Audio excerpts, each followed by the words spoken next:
میں اپنے بھائی کی حاجت کو پورا کروں گا، اللہ میری حاجتوں کو پورا فرمائے گا۔ جب یہ نسخہ سمجھ میں آ جائے نا تو پھر بندہ پریشان نہیں ہوتا، اس کا یہ ذہن بن جاتا ہے بانٹنے کی ذمہ داری میری ہے، عطا میرا اللہ مجھے کرے گا۔ اس کا یہ ذہن بن جاتا ہے کہ میں نے پھر پریشان نہیں ہونا۔ پھر جب اس کی دکان کے سامنے کوئی بندہ دکان بنا لے تو پھر اسے تکلیف نہیں ہوتی، کیونکہ مومن کی تو شان ہی ہے کہ وہ اپنوں کا یا اپنے ساتھ والوں کا بھلا کرے، ان کا نفع کرے۔ اب دیکھیں نا، قرآن مجید فرقان حمید کے اندر ایک سورت ہے جس کا نام اللہ تبارک و تعالیٰ نے ایک چیونٹی کے نام پر رکھا۔ کیا کبھی چیونٹی کے نام پر بھی سورت ہوئی ہے؟ لیکن دیکھیے اللہ کی شان، اللہ تبارک و تعالیٰ نے ایک چیونٹی کے نام پر، چیونٹی کا نمل نام تھا، اس کے نام پر اللہ نے قرآن پاک میں پوری سورت نازل فرما دی۔ کیوں نازل فرمائی؟ کیونکہ اس ایک چیونٹی نے باقی دوسری چیونٹیوں کا بھلا کیا تھا۔ اللہ کو یہ ادا اس کی اتنی پسند آ گئی کہ اللہ نے قیامت تک کے لیے اس کے ذکر کو زندہ و تابندہ فرما دیا۔ سبحان اللہ۔ اب قیامت تک جو بندہ اس چیونٹی کا نام لے گا، صرف نام لے گا اور کہے گا نمل، اللہ اس پر بھی اپنی رحمتوں کے نزول فرمائے گا۔ اب دیکھیے نا، جو بندہ، جو بھی چیز، جو بھی مخلوق کسی کا بھلا کرتی ہے، اللہ تبارک و تعالیٰ کو یہ ادا بڑی پسند ہے۔ حضور نے ارشاد فرمایا جو کسی کا بھلا کرے گا اللہ اس کا بھلا کرے گا۔ اگر آپ اپنے بھائی کی حاجتوں کو پورا کریں گے اللہ آپ کی حاجتوں کو پورا کرے گا۔ حضور صلی اللہ علیہ وآلہ وسلم کی حدیث ہے، حضور نے ارشاد فرمایا جب تم کہیں سفر کرنے لگو، اگر تم 3 ہو یا 3 سے زیادہ ہو تو کسی کو اپنا امیر بنا لو، کسی کو اپنی جماعت کا امیر بنا لو، کسی کو بڑا چن لو، اس کے پاس پیسے جمع کروا دو، اس کے فیصلے کو سنو، اس کو اپنا رہبر بنا لو، راہزن بنا لو کہ وہ آپ کو راستہ بتائے، اس کو اپنا بڑا چن لو۔ ایک شخص حضرت امام فخر الدین رازی رحمۃ اللہ علیہ کے بارے میں بتاتا ہے، وہ کہتا ہے کہ پہلے میں امام صاحب کے علم سے متاثر تھا، پھر ایک وقت آیا کہ میں امام صاحب کے عمل سے بھی متاثر ہو گیا۔ لوگوں نے پوچھا وجہ کیا بنی؟ وہ کہتا ہے کہ میں نے امام فخر الدین رازی رحمۃ اللہ علیہ کے ساتھ حج کا سفر کیا۔ پوچھا اس میں کیا ہوا؟ کہا ہم 3-4 لوگ تھے، ہم 3-4 نے یہ فیصلہ کیا کہ ہم امام فخر الدین رازی علیہ رحمہ کو اپنا امیر جماعت بنا لیتے، ان کو اپنا بڑا چن لیتے۔ وہ شخص کہتا ہے کہ ہم نے امیر صاحب ان کو، حضرت امام فخر الدین رازی رحمۃ اللہ علیہ کو اپنا امیر بنا لیا، انہیں بڑا چن لیا۔ تو امام صاحب مسکرانے لگے اور فرمانے لگے اب اگر مجھے بڑا مانا ہے، اگر مجھے امیر بنایا ہے تو پھر میری مان بھی لینا، کیونکہ امیر بنانا اور ہوتا ہے اور امیر کی ماننا اور ہوتا ہے، فرق ہے دونوں باتوں میں۔ کہا اگر آپ لوگوں نے مجھے امیر بنایا ہے تو پھر میری بات کی قدر بھی کرنا، میری بات مان بھی لینا۔ کہا جی حضور جو آپ فرمائیں گے ہم سر آنکھوں پر رکھیں گے، جیسے آپ کہیں گے ویسے ہوگا۔ وہ شخص کہتا ہے کہ عجیب وعدہ لیا گیا ہم سے، ہمیں یہ تھا کہ امام صاحب فرمائیں گے کہ میں جو جو کہوں گا تم لوگ وہ کرو گے۔ ہم نے کہا ٹھیک ہے آپ جیسے کہیں گے ہم ویسے کریں گے، آپ ہمارے امیر جو بن گئے ہیں۔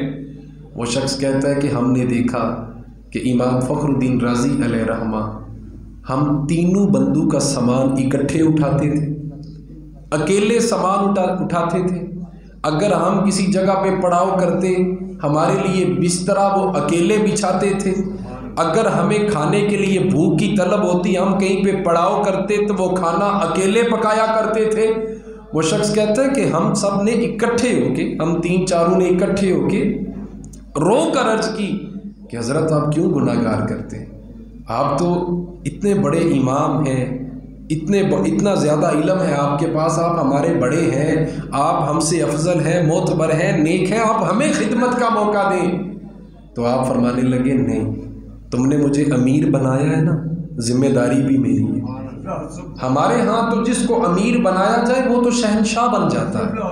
وہ کہتا ہے کہ جو میں کہوں گا ویسے کرو، چونکہ میں امیر بن گیا، چونکہ میں بڑا ہوں، ہر چیز میرے سامنے آنی چاہیے، میں نے کچھ بھی نہیں کرنا۔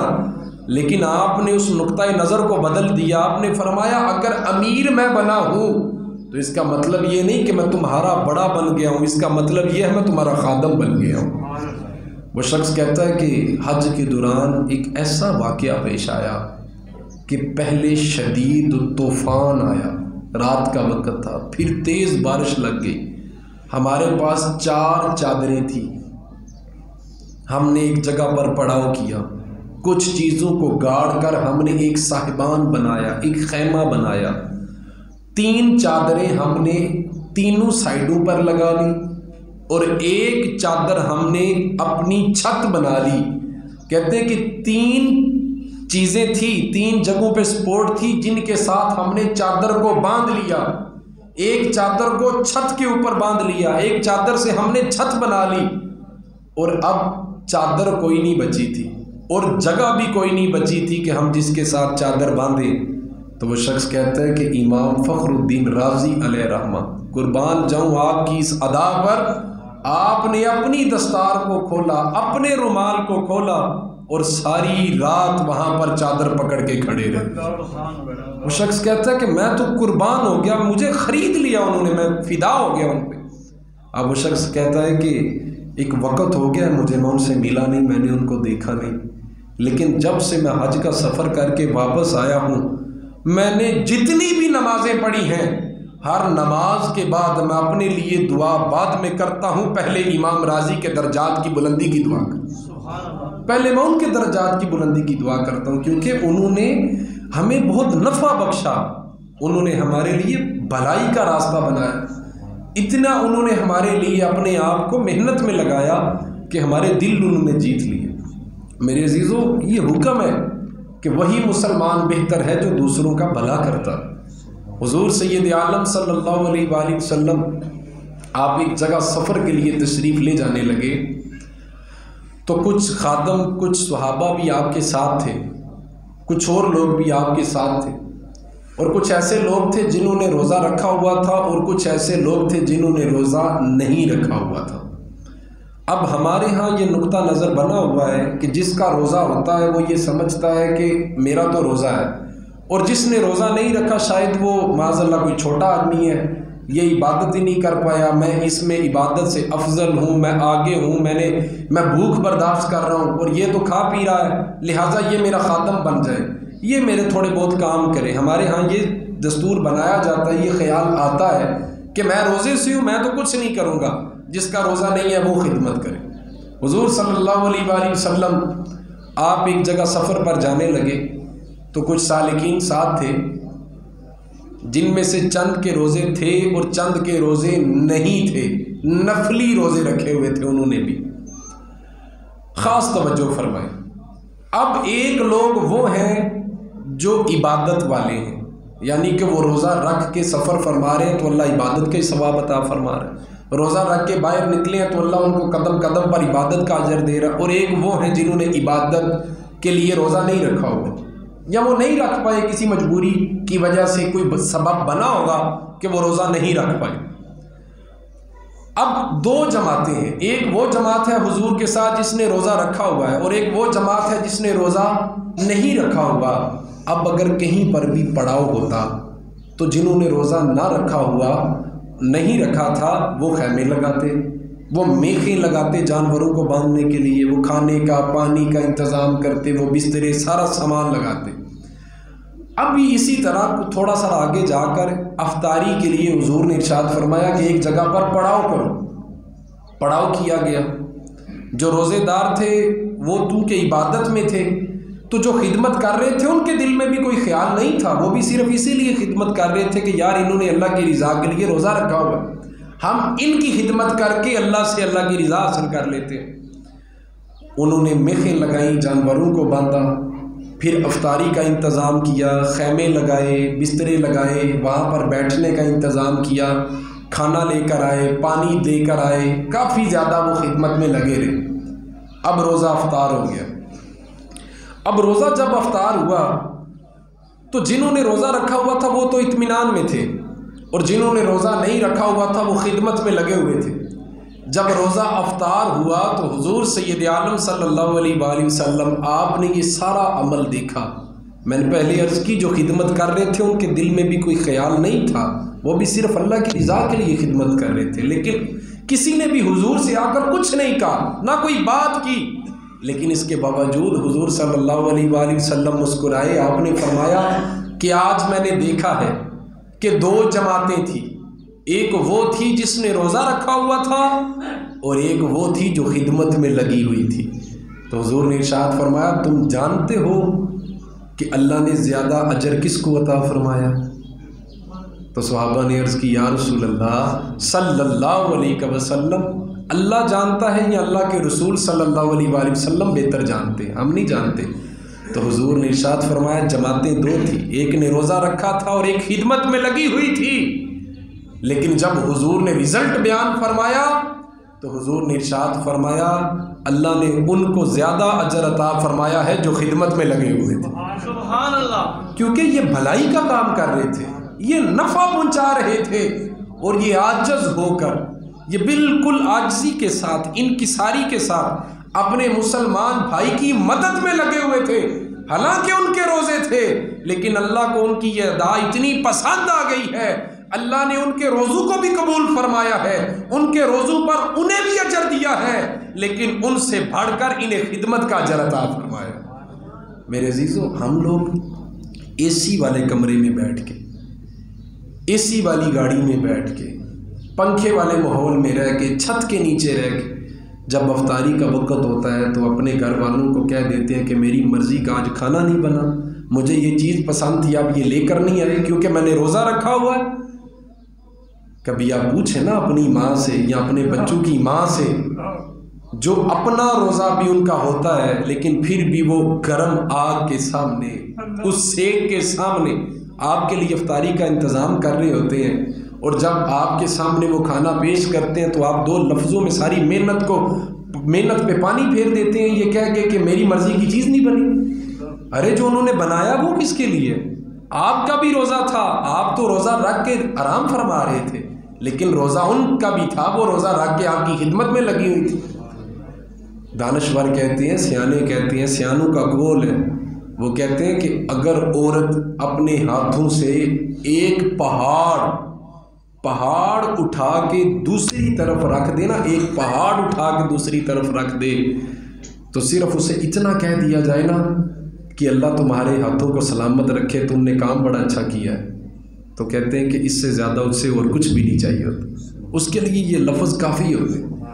اگر آپ کی ماں یا آپ کے بچوں کی ماں آپ کے لیے کچھ بنا کر لائے تو آپ اس کا حوصلہ بڑھا دیں، یہ کہہ دیں ماشاء اللہ آپ کے ہاتھوں کو سلامت رکھیے، یہ بہت اچھا بنایا آپ نے. اسے کوئی معاوضہ نہیں چاہیے، کچھ بھی نہیں چاہیے، صرف آپ کے دو لفظ چاہیے، اس کا حوصلہ بڑھ جاتا ہے، پھر مزید محنت کرنے کو دل کرتا ہے. اگر آپ اپنی ماں کو یا اپنے بچوں کی ماں کی تعریف کر دیں گے تو کیا چلا جائے گا؟ یہ تو سنت نبوی صلی اللہ علیہ وآلہ وسلم.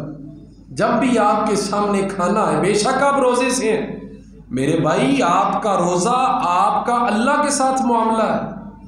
آپ روزہ رکھ کے بندے سے ترس نہیں لے سکتے، بندے سے ترس کی بھیک نہیں مانگ سکتے کہ میرے اوپر ترس کھاؤ کیونکہ میں نے روزہ رکھا ہوا ہے، سارے میری خدمت کرو کیونکہ میں نے روزہ رکھا ہوا ہے، مجھ سے کوئی کام نہ کرواؤ کیونکہ میں نے روزہ رکھا ہوا ہے، میں سفر نہیں کروں گا کیونکہ میں نے روزہ رکھا ہوا ہے، میں یہ نہیں کروں گا وہ نہیں کروں گا، میں دھوپ میں کھڑا نہیں رہوں گا کیونکہ میں نے روزہ رکھا ہوا ہے، میں بازار سبزی لینے کے لیے نہیں جاؤں گا کیونکہ میں نے روزہ رکھا ہوا ہے. میرے بھائی، آپ کا روزہ اللہ کے ساتھ آپ کا معاملہ ہے، آپ کے روزے پر اللہ نے آپ کو اجر دینا ہے، بندوں نے اجر نہیں دینا. آپ روزے پر لوگوں سے ترس کی بھیک نہیں مانگ سکتے، لیکن اگر کوئی بندہ آپ کے ساتھ اخلاص کرتا ہے، اگر کوئی بندہ آپ کو نفع دیتا ہے، بھلائی کرتا ہے آپ کی، تو آپ اس کی تعریف کریں، آپ اسے اچھا کہیں، آپ کہیں کہ یار تیری کیا بات ہے، تو نے میری مدد کی. اور یہ سب سے پہلے آپ اپنے گھروں سے شروع کریں، کوشش کریں اپنے گھروں میں یہ ماحول بنائیں کہ جب آپ کی والدہ یا آپ کے بچوں کی والدہ آپ کے سامنے کوئی چیز لے کر آئے تو آپ دو لفظ بولیں، آپ ان کا حوصلہ بڑھائیں، آپ فخر سے کہیں گے کہ ماشاءاللہ سبحان اللہ، جو آپ بناتے ہیں یہ میں نے باہر سے کبھی نہیں کھایا، کچھ بھی نہیں جائے گا آپ کا، صرف دو لفظ کہنے پڑے. ان کی زندگی بڑھ جائے گی، 1 کلو خون بڑھ جائے گا ان کا۔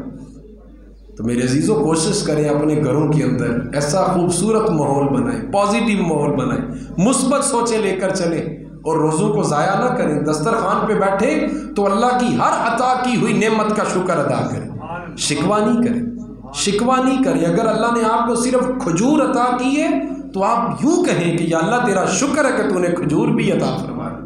شکوہ نہیں کرنا چاہیے کہ مجھے یہ نہیں ملا، مجھے وہ نہیں ملا، میری یہ خواہش تھی آج افطاری میں یہ ہوتا وہ ہوتا، نہیں، ایسے نہیں کرنا۔ یہ کہنا ہے کہ یا اللہ تیرا لاکھ شکر ہے کہ تو نے ہمیں اتنا پیارا رزق عطا فرمایا۔ کئی ایسے ہزاروں سینکڑوں کروڑوں لوگ ہیں جن کو یہ بھی میسر نہیں، لیکن اللہ تیرا شکر ہے کہ تو نے یہ مجھے عطا فرمایا۔ میرے عزیزو یہ آج کا ہمارا سبق ہے کہ ہم نے اپنی زبان کے اندر مثبت رویہ لے کر آنا ہے اور اچھے الفاظ کا انتخاب کرنا ہے۔ جب کوئی پہلے تو کوشش یہ کرنی ہے کہ ہم بھلا کریں، ہم اپنے بھائیوں کو نفع پہنچائیں، لیکن اگر ہم نہیں پہنچا سکتے تو اگر کوئی ہمیں نفع پہنچائے یا ہماری خدمت کرے تو پھر ہم پر لازم ہے کہ ہم اس کا شکریہ ادا کریں، ہم انہیں کہیں کہ آپ کی مہربانی، آپ نے یہ ہمارے لیے کیا۔ آج کل اے سی والے کمرے میں کیمرے کے سامنے کچھ لوگ بیٹھ کر دیکھتے ہیں کہ مزدور دھوپ میں روزہ رکھ کر کام کر رہا ہے، تو جب وہ دیکھتے ہیں کیمرے کے اندر کہ وہ تھوڑا سانس لے رہا ہے یا چھاؤں میں چلا گیا ہے یا وہ تھوڑی دیر کے لیے رکا ہے، تو وہ کیمرے میں ہی ہاتھ ہلا کے کہہ دیتے کہ دیکھو نا یار یہ لوگ نہیں کام کرتے، دیکھو نا یہ ہیں ہی ایسے، ان کے ساتھ جو مرضی کر لو یہ کام نہیں کرتے۔ میرے بھائی کیا ہو گیا؟ اللہ نے آپ کو اگر افسر بنایا ہے تو پھر حوصلہ بھی بڑا کرو۔ اگر آپ اس مزدور کی جگہ پہ ہوتے تو پھر لگ پتہ جاتا آپ کو۔ اگر اللہ نے آپ کو افسر بنایا ہے، وہ روزہ رکھ کے مزدوری کر رہا ہے تو اسے تھوڑا ٹائم دو، تھوڑا وقت دو۔ ضروری تو نہیں ہے کہ آپ وہ روزہ نہ ہی رکھ کر آئے آپ کے کام کے لیے۔ اگر آپ اس پر اتنا ظلم اور تشدد کریں گے تو حلال کمائی کے لیے اگر اسے روزہ چھوڑنا پڑتا ہے صرف اس لیے کہ میرا مالک مجھے سزا دے گا، میرا مالک مجھے پیسے نہیں دے گا، پیسے نہیں ملیں گے، میں بچوں کو کہاں سے کھلاؤں گا، اگر وہ فرض روزہ آپ کے جبر کی وجہ سے قربان کرے گا تو اللہ سزا کسے دے گا؟ میرے عزیزو، آپ کو اگر اللہ نے ایک منصب دیا ہے، اگر آپ کسی جگہ کے آنر ہیں، مالک ہیں، اگر آپ کے نیچے کوئی بندہ کام کرتا ہے تو پھر آپ اسے مہلت دیں۔ اگر اس نے روزہ رکھا ہوا ہے، اگر وہ دھوپ میں کام کر رہے ہیں چند کچھ دیر کے لیے، اگر وہ چھاؤں میں ہوا تو اسے جھڑکے نہیں، اسے ڈانٹے نہیں، اسے برا مت کہے، بلکہ آپ اس کا سہارا بنیں، اسے پوچھیں کہ اگر تو تھک گیا تو چلا جا، کل آ کے کام کر لینا۔ یقین کیجئے بے شک آپ اس کو پیسے پورے دے دیں گے، لیکن آپ سوچ بھی نہیں سکتے اس کے بدلے میں اللہ آپ کو اجر کتنا عطا فرمائے۔ آپ کا حوصلہ ذرا بڑا ہونا چاہیے۔ روزہ منہ باندھ لینے کا نام، بھوک پیاس برداشت کرنے کا نام نہیں ہے۔ روزہ ایک احساس کا نام ہے۔ روزہ ایک رشتہ قائم کرتا ہے ان لوگوں کے ساتھ جو بھوکے رہتے ہیں۔ اگر ہم بھوکا رہیں گے تو ہمیں پتہ چلے گا کہ کچھ ایسے بھی لوگ ہیں، ہم تو سحری بھی کرتے ہیں، افطاری بھی کرتے ہیں، لیکن کچھ خدا کے ایسے بندے بھی ہیں جن کو افطاری بھی نصیب نہیں ہوتی۔ ہم ان کو پہنچیں، ان کی خدمت کو پہنچیں اور ہم دیکھیں کہ یار یہ بھوک ہم نہیں برداشت کر پائے جو چند گھنٹوں کی ہے، اور جو 24 گھنٹے بھوکے رہتے ہیں، اس لیے نہیں کہ ان کا روزہ ہوتا ہے، اس لیے کہ ان کے پاس کھانے کو کچھ نہیں ہوتا۔ میرے عزیزو، اگر اللہ نے آپ کو عطا کیا ہے، اگر اللہ نے آپ کو بڑا بنایا ہے، اگر اللہ نے آپ کو دینے والا بنایا ہے، تو پھر کوئی بھی ماڑا لفظ نہ منہ سے نکالنے، ہر چیز ضائع ہو جائے گی۔ چھوٹی سوچ کے ساتھ، تنگ نظری کے ساتھ غصے والا مزاج نہ بنائیں، بلکہ آپ سخاوت والا مزاج بنائیں، خوبصورت مزاج بنائیں، میٹھا بولیں، خوبصورت بولیں، تاکہ اللہ آپ کے روزے بھی قبول فرمائے اور آپ کے روزوں کے ساتھ ساتھ اللہ آپ کے اجر، آپ کی سخاوت کو بھی قبول فرمائے۔ تو میرے عزیزو، ہمارے ہاں کچھ ایسے لوگ ہیں جو اپنے آپ کو چودھری سمجھتے ہیں، اور وہ سمجھتے ہیں کہ ہم چودھری بنتے ہی تب ہیں جب کسی غریب کی بےزتی کریں، جب کسی غریب کو جھڑکیں، گاڑی میں بیٹھ کر فروٹ لینے جائیں، شیشے نیچے کر کے فروٹ والے کو کہیں کہ یہ تو نے کیا لگا رکھا ہے، رمضان آیا نہیں تو پیسے بڑھا لیے تو نے، سارا کچرا ہے، کباڑ ہے، دینا تو دے، نہیں دینا تو نہ دے۔ میرے بھائی یہ کوئی طریقہ نہیں ہے۔ وہ آپ سے چند روپے زیادہ لے کے کتنا امیر ہو جائے گا، وہ کتنے مرلے کی کوٹھی بنا لے گا، وہ کون سی گاڑی لے لے گا، کون سا باہر کے ملک چلا جائے گا آپ سے کچھ چند روپے لے کے؟ ہم اگر کھجور والے کے پاس جائیں تو سخت رویہ، فروٹ لینے جائیں تو سخت رویہ، لین دین کریں تو سخت رویہ، اور کہیں کہ ہم نے روزہ رکھا ہوا ہے میرے ساتھ بحث نہ کرو۔ اور بھائی آپ جو اس کی عزتیں مجروح کر رہے ہیں، اس کو بدنام کر رہے ہیں، اس کی تذلیل کر رہے ہیں، اس کو بے عزت کر رہے ہیں، تو آپ کا روزہ اللہ قبول کرے گا؟ آپ ایک کلمہ پڑھنے والے کی بے عزتی کر رہے ہیں، توہین کر رہے ہیں، اور آپ کو لگتا ہے کہ اللہ آپ کا بھوکا رہنا قبول کر لے گا؟ نہیں میرے بھائی، ایسا کبھی نہ ہوا ہے نہ ہوگا۔ اگر آپ بھوکے ہیں، اگر آپ پیاسے ہیں، اس کے باوجود آپ کو نرم مزاج اپنانا ہوگا، میٹھا بولنا ہوگا، خوبصورت بولنا ہوگا۔ اگر آپ کے ہاتھ پاؤں سے کوئی دوسرا مسلمان محفوظ نہ ہوا تو اللہ ناراض ہو جائے گا۔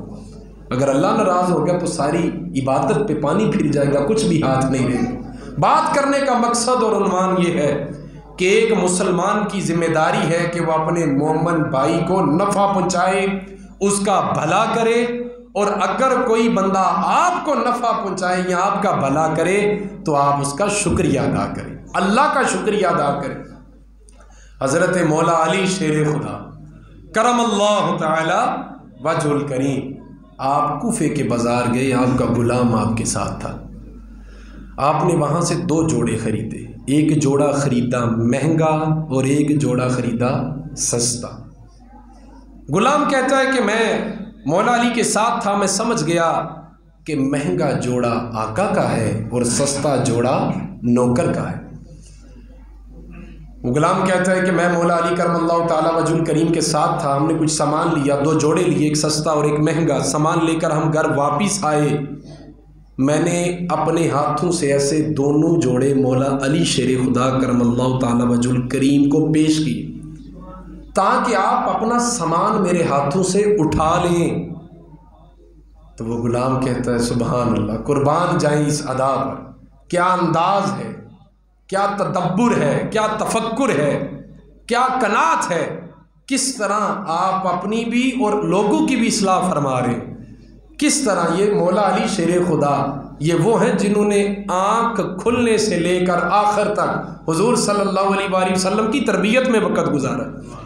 غلام کہتا ہے کہ میں نے ایسے جوڑے 2 پیش کیے اور عرض کی کہ یہ حضور آپ کا سامان جو ہم بازار سے لے کر آئے۔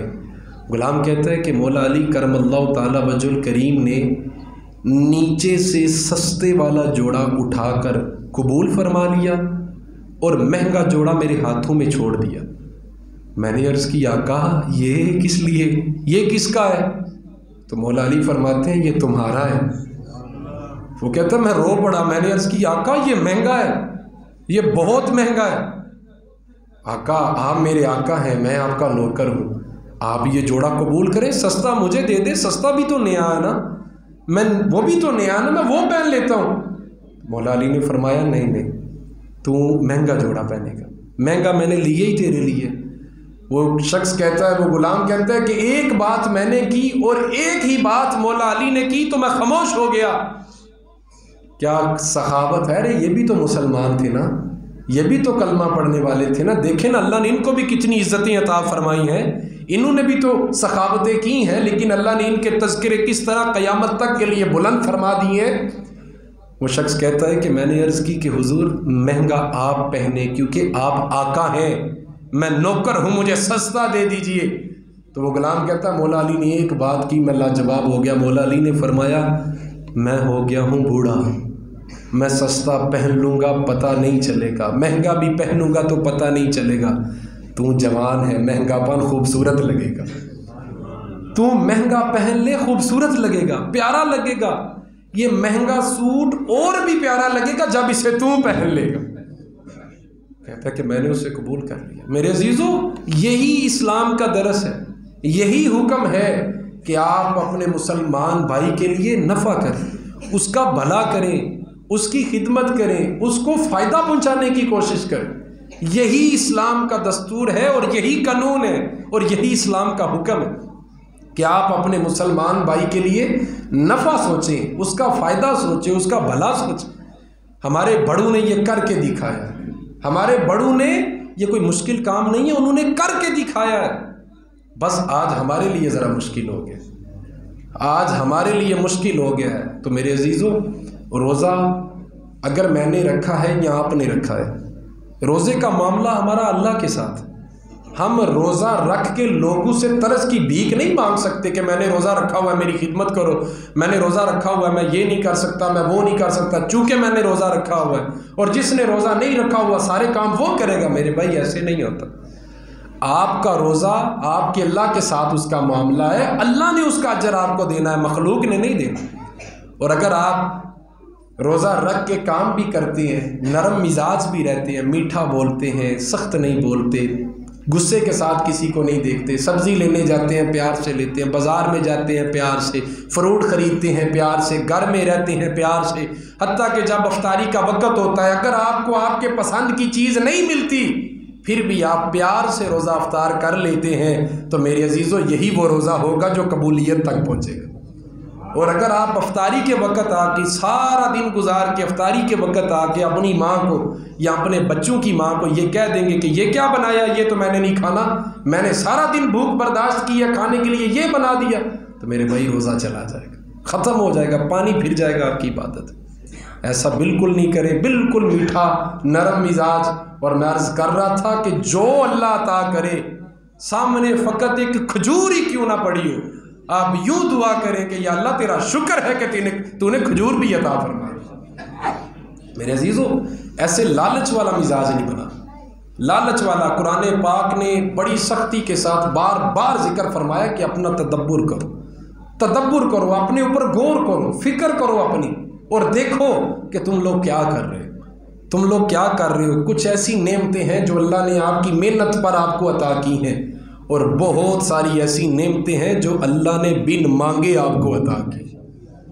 آپ شکر ادا کریں، جب بھی روزہ افطار کریں تو افطاری کے وقت، افطاری سے پہلے صرف اور صرف شکر کا کلمہ ہونا چاہیے منہ پہ، شکوے کا کلمہ نہیں ہونا چاہیے، شکر کا کلمہ ہونا چاہیے، اور اللہ سے توفیق مانگے کہ یا اللہ ہمیں اپنے مسلمان بھائیوں کا بھلا کرنے کی توفیق عطا فرما، ہمیں اپنے مسلمان بھائیوں کو، اپنے بہن بھائیوں کو، اپنے گھر والوں کو، اپنے رشتہ داروں کو فائدہ پہنچانے کی توفیق عطا فرما، اور یا اللہ ہمیں توفیق عطا فرما کہ اگر ہم تیری رضا کے لیے بھوک برداشت کر رہے ہیں تو یا اللہ اس کے ساتھ ساتھ ہمیں نرم مزاجی عطا فرما، میٹھی گفتگوئی عطا فرما، میٹھی زبان عطا فرما، نرم اور میٹھا لہجہ عطا فرما۔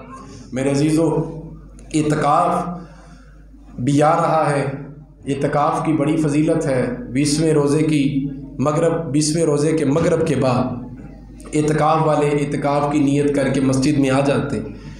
اعتکاف کے بارے میں اللہ تبارک و تعالیٰ نے ارشاد فرمایا، قرآن مجید میں آتا ہے کہ اللہ نے ارشاد فرمایا میرے گھر کو خوب صاف ستھرا کرو۔ کس کے لیے؟ فرمایا طواف کرنے والوں کے لیے، اعتکاف کرنے والوں کے لیے، اور رکوع و سجود کرنے والوں کے لیے۔ حضور صلی اللہ علیہ وآلہ وسلم ہر سال اعتکاف فرمایا کرتے تھے، لیکن ایک سال آپ کسی وجہ سے اعتکاف نہیں فرما سکے، لیکن اگلے سال آپ نے 20 دنوں کا اعتکاف فرمایا۔ حضور صلی اللہ علیہ وآلہ وسلم نے اعتکاف کا مقصد جو بیان فرمایا وہ یہ تھا کہ مومن شب قدر کو تلاش کر لے، مومن شب قدر کو تلاش کر لے۔ میرے عزیزو، جب آپ 10 دنوں کا اعتکاف کرتے ہیں تو حضور صلی اللہ علیہ وآلہ وسلم ارشاد فرماتے ہیں اللہ 2 حج اور 2 عمرے کرنے کا ثواب عطا فرماتا ہے۔ درود شریف پڑھیے، الصلاۃ والسلام علیک یا سیدی یا رسول اللہ وعلی آلک و اصحابک یا سیدی یا حبیب اللہ۔ مل کے پڑھیے، الصلاۃ والسلام علیک یا سیدی یا نبی اللہ وعلی آلک و اصحابک یا سیدی یا خاتم النبیین۔